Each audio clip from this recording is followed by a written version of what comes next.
श्री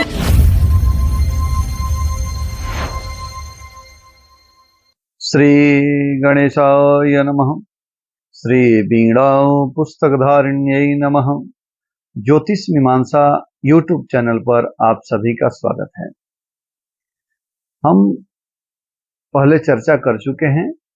यह जो चैनल है, इसके माध्यम से ज्योतिष प्रचार प्रसार के लिए यह चैनल बनाया गया है। इस चैनल के माध्यम से जो व्यक्ति जन्म कुंडली फलादेश सीखना चाहता है, वो आसानी से सीख सकता है। तो आज इस वीडियो से आप सभी को मैं ज्योतिष फलादेश कैसे करें और सरल तरीके से बताने जा रहा हूं। अतः आप सभी ध्यानपूर्वक हमारी बातों को आप श्रवण करें और जो हम बता रहे हैं उसको आप वीडियो के माध्यम से तैयारी करते हैं तो शीघ्र सरल तरीके से आप फलादेश करना सीख जाएंगे।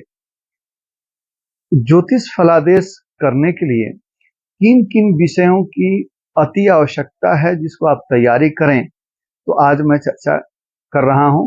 एक ऐसा सूची बनाया हूं, आप उसको देखें और समझें। जन्मपत्री फलादेश सीखने के लिए उच्च कोटि के आप यदि जन्मपत्री फलादेश करना चाहते हैं तो आपको इन बिंदुओं पर विशेष रूप से पकड़ बनानी पड़ेगी। इसी को आधार मान करके हम आपको ज्योतिष फलादेश सूत्र बताएंगे। सबसे पहले यदि आप जन्म कुंडली नहीं बनाना जानते तो देखना कैसे जानेंगे। तो कुंडली निर्माण करने के लिए आजकल किसी के पास समय नहीं है कि वह सप्तवर्गीय अष्टवर्गीय जन्मपत्री हाथों से बनाए। बहुत लोग बनाते हैं, उस पर भी हम चर्चा करेंगे, परंतु बहुत लोगों का यही रिक्वेस्ट रहा है कि आप ज्योतिष फलादेश सिखाएं, क्योंकि आजकल मोबाइल और लैपटॉप के माध्यम से बहुत सारे ऐप और बहुत सारे सॉफ्टवेयर आ गए हैं जिनके माध्यम से लोग सरल तरीके से जन्मपत्री तुरंत ही बना लेते हैं। यदि आप शीघ्र जन्मपत्री बनाना चाहते हैं तो बहुत सारे ऐप हैं। आपके पास यदि मोबाइल है एंड्रॉयड तो आप जन्म कुंडली निर्माण के लिए ऐप डाउनलोड कर सकते हैं। बहुत सारे ऐप हैं जिसमें एस्ट्रोसेज सबसे अच्छा ऐप है। मैं इस ऐप का प्रचार नहीं कर रहा हूं, परंतु बहुत सारे ज्योतिषी इसी ऐप का उपयोग करते हैं। आप उसके माध्यम से निर्माण कर लें और उसके बाद आप फलादेश की तैयारी इन बिंदुओं के आधार पर करके आप ज्योतिषी बन जाएंगे। बहुत ही सरल तरीके से हम ऐसा आपको बताएंगे जिससे आप उच्च कोटि के फलादेशक हो जाएं। सबसे पहले हम इसी को आधार मान करके इन्हीं सूत्रों पर हम आपको फलादेश सिखाएंगे।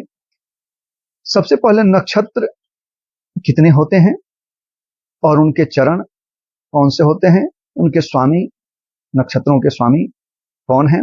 देखिए, हम बहुत ज्यादा आपको नहीं घुमाएंगे, क्योंकि बहुत ज्यादा किसी विषय पर पहले ही चर्चा करने पर आप विषयांतर हो जाएंगे। सरल तरीके से मतलब यह है कि सटीक तरीके से आपको मैं बता रहा हूं। अब नक्षत्र कौन है, नक्षत्र किसे कहते हैं, इस पर चर्चा करेंगे तो एक ही वीडियो बहुत लंबी हो जाएगी। तो आप इतना ही जाने आप जो है कि नक्षत्र कौन कौन से होते हैं और उनके चरण कितने होते हैं, नक्षत्रों के स्वामी कौन कौन से हैं, इस विषय पर आज हम चर्चा करेंगे। और सूत्र हैं, इनको इतना केवल यदि आप जान जाएं तो बहुत अच्छे ज्योतिषी हो जाएंगे। नक्षत्र, चरण और उसके स्वामी, राशि और राशियों के स्वामी, ग्रह, ग्रहों की दृष्टि, ग्रह किस राशि में उच्च और नीच का होता है, ग्रहों की अवस्था और ग्रह किन भावों का कारक और किस विषयों के कारक होते हैं। भाव और भावेश किसे कहते हैं, भाव का कारक यानी किस भाव से किन किन विषयों के बारे में विचार किया जाता है, ये सारी विचारणीय बातें। और महादशा क्या होता है और कौन सी महादशा किस जन्म कुंडली के लिए सुफलकारी है और कौन सी महादशा किस जन्म कुंडली के लिए अशुभ फलकारी है। योग लगभग 1000 के आसपास ज्योतिष शास्त्रों में बताए गए हैं। तो ये योग क्या होते हैं, और यदि आप योगों पर पकड़ बना लिए तो आप भारत के बहुत जाने माने ज्योतिषी हो जाएंगे। तो मैं बारी बारी से इन सारे विषयों पर बहुत ही सरल तरीके से चर्चा करूंगा, जिससे आप बहुत ही अच्छे तरीके से समझ पाएंगे। तो पहला क्या है, नक्षत्र, चरण और स्वामी। तो मैंने एक चार्ट बनाया है, आप इसको ध्यानपूर्वक देखें और इसका स्क्रीनशॉट आप जो है लेकर के अपने मोबाइल में रख लें। यदि आप स्क्रीनशॉट रख लेते हैं तो धीरे धीरे आपको देखते देखते याद भी हो जाएगा। सबसे पहले ये 27 नक्षत्र होते हैं। इन नक्षत्रों का नाम याद करना होता है। नहीं याद कर पाते हैं, यदि आप अभी सीख रहे हैं तो केवल आप इसका प्रिंट आउट रख लें निकलवा करके। और हर नक्षत्र के 4 चरण होते हैं। ये सब 108 चरण हैं और इनको 27 नक्षत्रों में बांटा गया है। 4-4 चरण एक नक्षत्र के होते हैं।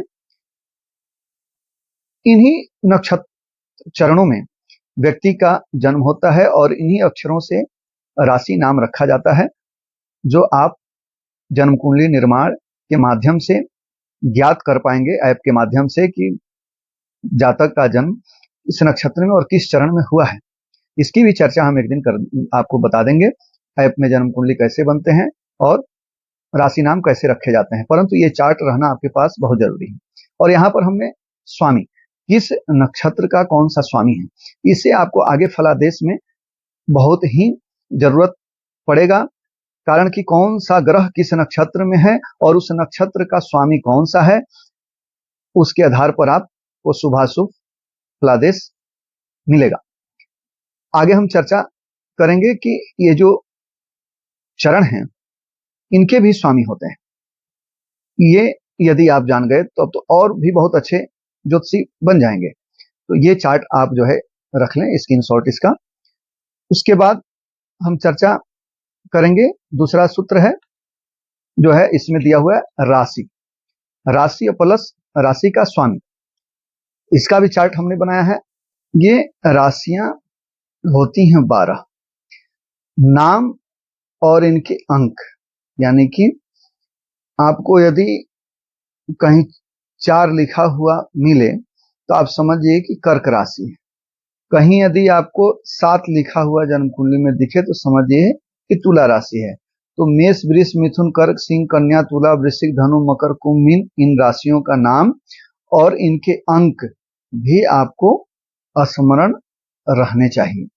उसके बाद में एक राशि में 9 चरण है, यानी कि 9 अक्षर हैं। तो आप पहले जानेंगे, पहले आप चार्ट से, कि किस नक्षत्र में कितने चरण होते हैं और उन्हीं चरणों को इसमें 9 चरणों को, यानी कि लगभग 2.25 नक्षत्रों की एक राशि बनाई गई है। शास्त्रों में इन्हीं के आधार पर राशि भी आप जान पाएंगे। तो इन राशियों का नाम और इनके चरण और हर एक राशि के अलग अलग स्वामी हैं, जैसे यहाँ पर हमने चार्ट में आपको बता दिया है। मेष का मंगल, वृष का शुक्र, मिथुन का बुध, कर्क का चंद्रमा, सिंह का सूर्य, कन्या का बुध, तुला का शुक्र, वृश्चिक का मंगल, धनु का गुरु, मकर का शनि, कुंभ का शनि, मीन का गुरु। ये ज्योतिष फलादेश के ये सब आधार सूत्र हैं। आप याद कर लें तो बहुत ही अच्छी बात है। याद तो करना ही पड़ेगा, यदि आपको ज्योतिषी बनना है तो इनको आप याद कर लें। जब तक याद नहीं होता है तब तक आप इसका स्क्रीनशॉट या इसका प्रिंट आउट आप निकलवा करके अपने पास रखें। आज इन्हीं 2 सूत्रों पर हम चर्चा किए हैं। अगले वीडियो में आपको ग्रह के बारे में, उसकी दृष्टि और किस राशि में कौन सा ग्रह ऊंच नीच का होता है और ग्रहों की अवस्था कारक इत्यादि विषयों पर चर्चा अगले वीडियो में करेंगे। तब तक आप ये 2 चार्टों को आप तैयार कर लें। इन्हीं सब बातों के साथ जय श्री राधे, जय श्री कृष्ण।